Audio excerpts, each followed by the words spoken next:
Good afternoon, ladies and gentlemen. I am the Crypto Crow. Make sure you check out murderofcrows.com. Actually, murderofcrows.io. Excuse me. I can't believe I messed that up. But anyway, you can mint as many as 10 at a time. So we're going to go over some interesting news that I thought was a little scary, concerning. I think everybody should be aware. I don't see anybody talking about this stuff really. I guess it's because it's not, this is going to the moon and that's going to the moon. So it's not getting all the views, but whatever. Consider my channel a sacrificial lamb for actual news sometimes. News report exposes how North Korean hackers use cloud computing to launder crypto loot. Should you be worried? So we're going to look into this. North Korean hackers are renting cloud-based mining services to launder their stolen crypto funds amid the recent clampdown on crypto mixing services. I find this actually quite interesting because I've always looked at cloud mining as kind of a scammy operation, kind of a scammy thing. And now North Korean hackers are basically using that in lieu of, mixers.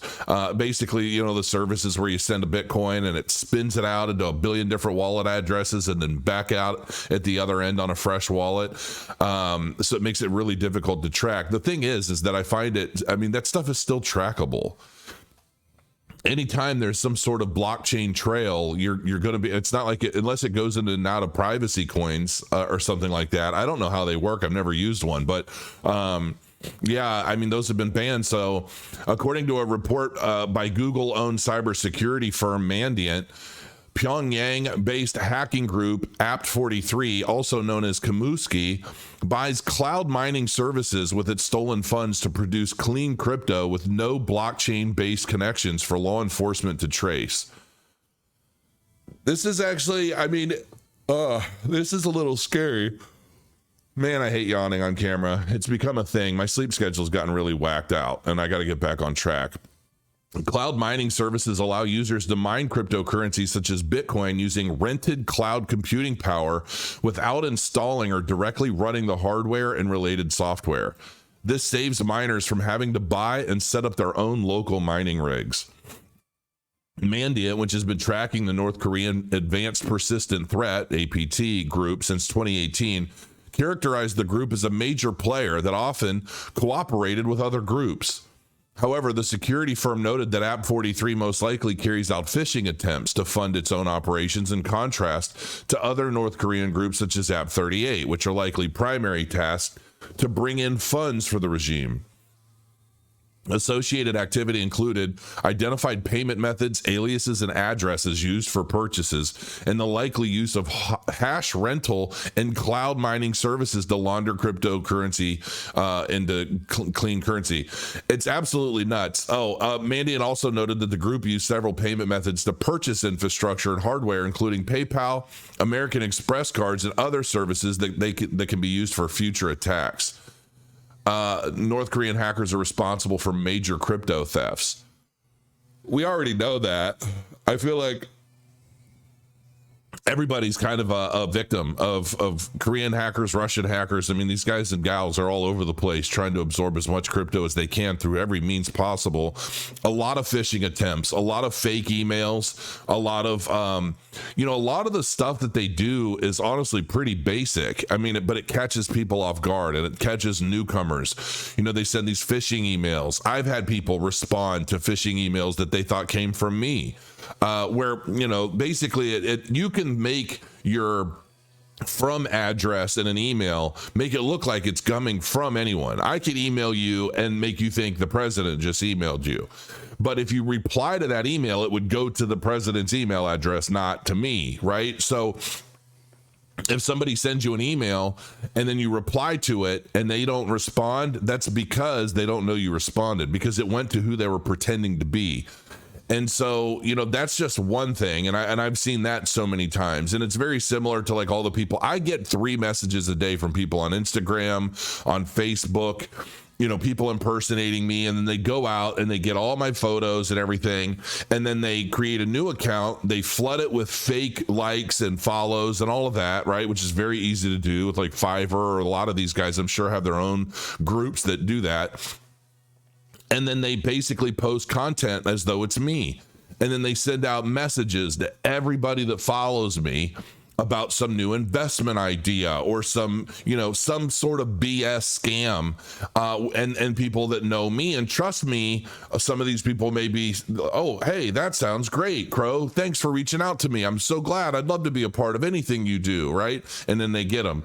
And I haven't received any messages from anyone that said, hey, I've been a part of this thing. I thought it was you.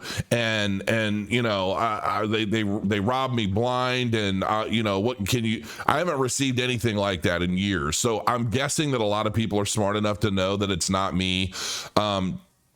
Folks, I don't want your money. I don't ever message anybody with some investment idea, like stocks or crypto or anything. I don't want your money. I don't want to touch it. I don't want anything to do with it.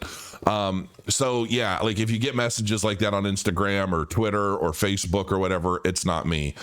But anyway, the U.S. government has also claimed that the North Korean hacker group Lazarus was responsible for the hack of Axie Infinity's Ronin blockchain that saw hackers make off with about $625 million worth of Ethereum and USDC. However, North Korea has repeatedly denied that it seeks to hack crypto and has refuted accusations surrounding the Lazarus group, which has previously been accused of masterminding the 2014 hack of Sony Pictures and the 2017 WannaCry ransomware attacks. So it just goes to show, I mean, this stuff is alive and well. These people are doing everything they can to try and get as much cryptocurrency, and they're using cloud-based mining operations to launder these funds, to try and clean it up. And I personally have never supported cloud-based mining, really. I think there might have been a time where I experimented a bit with it because I just didn't understand it. So oftentimes when I don't understand something, I'll just try it, and I want to learn everything I can about it. But I'm not one to promote that stuff. And I was into that stuff back when I was kind of checking out BitConnect and all that craziness. And because at the time, especially when you're new, things like that kind of sound good. And some of these companies can really make this stuff sound legit. And I'm not saying that all cloud-based mining operations are bad or scammy or anything. I've just never felt right about it. I've learned so much about the mining business, even with my Crow mining, with the co-located Bitcoin mining, where you own your ASICs. They're co-located in a facility. You can have them sent back to you anytime you want.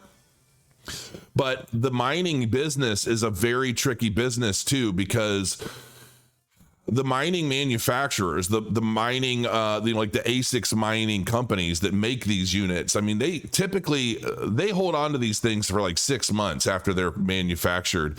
And oftentimes you've seen that they use them for 6 months and then they sell them at a full retail rate.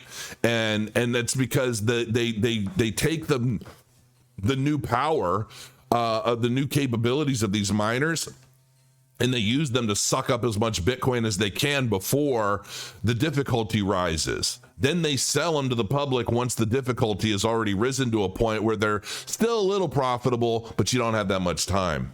And so to make mining truly profitable, it's almost as if you need to buy Bitcoin at a low, use the value of Bitcoin at a high at the peak of a market, then mine through the bear market, get that initial like 4 or 5 grand back, and then profit from the last like year or two of the next bull run. That really is about the only way to profit from mining, in my opinion.